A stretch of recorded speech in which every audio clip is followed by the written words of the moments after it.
ضحكة وفقد موجع. Justru yang rasis adalah dari para imigran-imigran Yaman yang cucu-cucunya sekarang itu saat ini menebar rasis. Contoh, Ane Duriyah Rasul, kamu harus cinta sama Habib Rizik, ini seorang wali. Ini kan goblok ini namanya. Ini kalau tidak kelakuan orang-orang Yahudi gak mungkin. Kalau orang Nusantara pasti ada namanya tata krama dan etika. Ada doktrin kalau tidak mencintai Habib kafir. Ini doktrin sesat, nggak masuk surga macam-macam. Lah ini kan doktrin-doktrin yang menyesatkan. Ulama-ulama Nusantara ditenggelamkan gara-gara kitab dirubah oleh Wahabi. Mereka akhirnya merubah sejarah para wali, sejarah kerajaan, bahkan sejarah NU dan sejarah Jatman.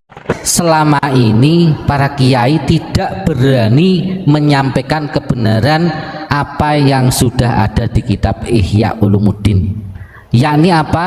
Tentang bahayanya tipu daya Ba'alawi, ya kan? Itu yang pertama.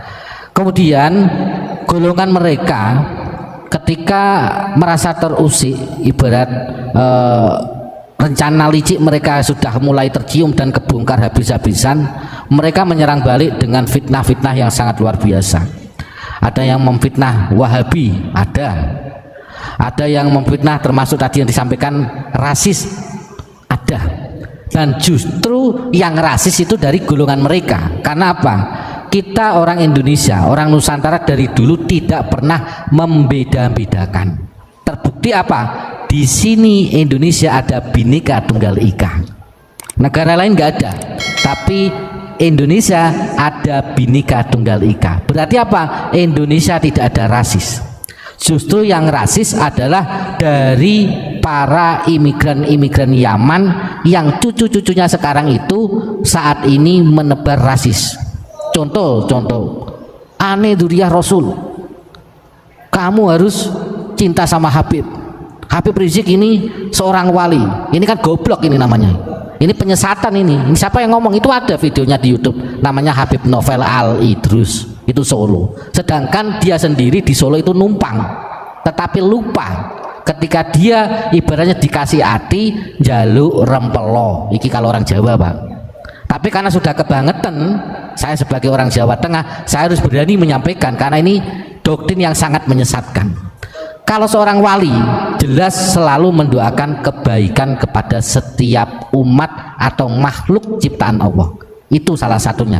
Lah kan bisa dilihat, wong doanya saja itu semua jelek kok, ya kan? Bahkan ingin menghancurkan negara Indonesia, selalu melawan pemerintah, kok dianggap wali. Ini sekolahnya di mana? Indonesia, tanah Jawa ini sudah gudangnya wali, bro. Betul Pak Ibron?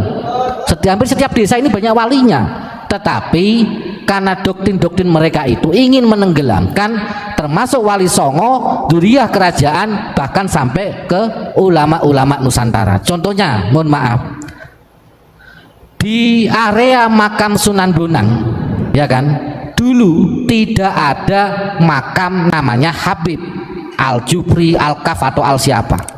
Tapi pada saat ini kita kecolongan di area makam Sunan Bonang. Di situ ada banyak makam Habib. Sedangkan Duriyah Wali Songo, Duriyah kerajaan, saking takzimnya saja tidak berani meminta dimakamkan di lokasi area makam Sunan Bonang. Betul Pak Ibron? Nah, ini kalau tidak kelakuan orang-orang Yahudi gak mungkin. Kalau orang Nusantara pasti ada namanya tata krama dan etika. Tetapi pada saat ini Nusantara sudah cerdas semua, termasuk mereka bahkan ibaratnya ada doktrin kalau tidak mencintai Habib kafir. Ini doktrin sesat, nggak masuk surga macam-macam. Lah ini kan doktrin-doktrin yang menyesatkan. Ulama-ulama Nusantara ditenggelamkan gara-gara kitab dirubah oleh Wahabi. Mereka akhirnya merubah sejarah para wali, sejarah kerajaan, bahkan sejarah NU dan sejarah Jatman. Berdirinya Jatman Torekoh itu pendirinya adalah kiai-kiai Qadiriyah wa Naqsabandiyah, sejarah Jatman dirubah, sejarah NU mau dirubah, bahkan di tubuh PBNU sendiri banyak Habib-habib yang sudah menyusup di organisasi NU. Sedangkan muasis NU itu tidak ada yang namanya Habib. Bahkan mereka membuat tandingan 1926 berdirilah NU tanggal 31 Januari, maka 1928 mereka membuat tandingan, ya kan, yang didukung oleh Belanda pada saat itu, yakni namanya Robitoh Alawiyah. Kok sekarang ada doktrin antara kiai dan Habib tidak bisa dipisahkan dari dulu? Ketemunya di mana? Mereka justru malah memisahkan diri. Tapi pada saat ini mereka menyusup, mulai ranting, ya kan, MBC, PCNU, PBNU sampai PBNU, ya kan. Ada yang muhtasar, posisinya macam-macam. Ini NU mau dihancurkan oleh orang-orang tersebut. Kita pada saat ini harus sadar dan berani menyampaikan kebenaran, karena ini kaitannya keselamatan Negara Kesatuan Republik Indonesia.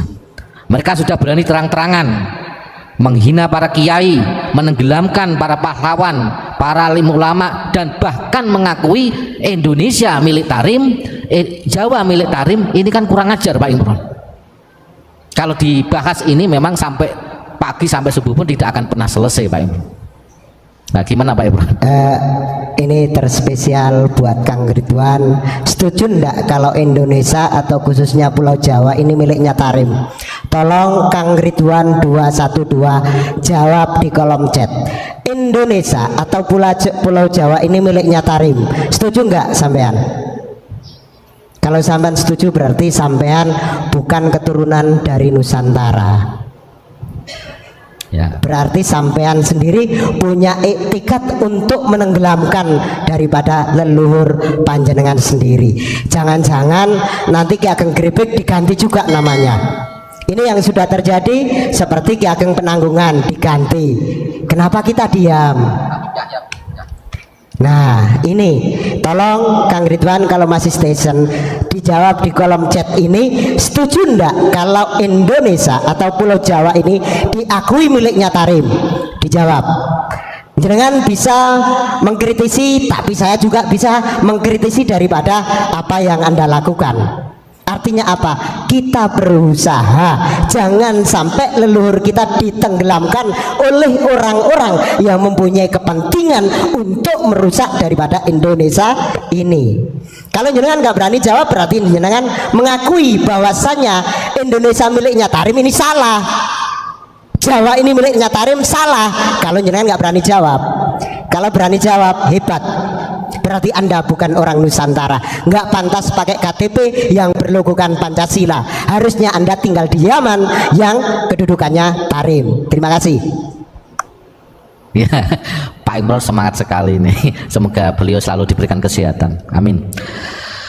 Selain itu Pak Imron, ada doktrin lagi bahwasanya mereka menyampaikan bahwasanya Indonesia Wali Songo dari Yaman. Kenapa? Sekitar 2 tahun yang lalu kalau nggak salah, saya masih ingat di Sunan Ampel, karena di situ mengundang Habib ya.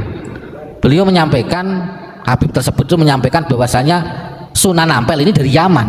Makanya sekarang termasuk kejadian di area makam Eyang Sunan Bonang ini, Habib-habib itu sudah berani, sudah tidak punya etika, berani dimakamkan di area Sunan Bonang. Ini bisa dicek yang jenengan sering ziarah Wali Songo, kalau di Tuban monggo ziarah ke makamnya Sunan Bonang. Di situ ada makam-makam Habib, sudah banyak di situ. Nah, ini kami sebagai dzurriyyah Wali Songo kalau bisa secepatnya dibongkar itu makam Habib-habib, kurang ajar itu. Ya mungkin terima kasih, saya agak terima. Terima kasih. Dan nanti biar disambung lagi Pak. Masih lagi ya tuh ya Allah. Karena gini.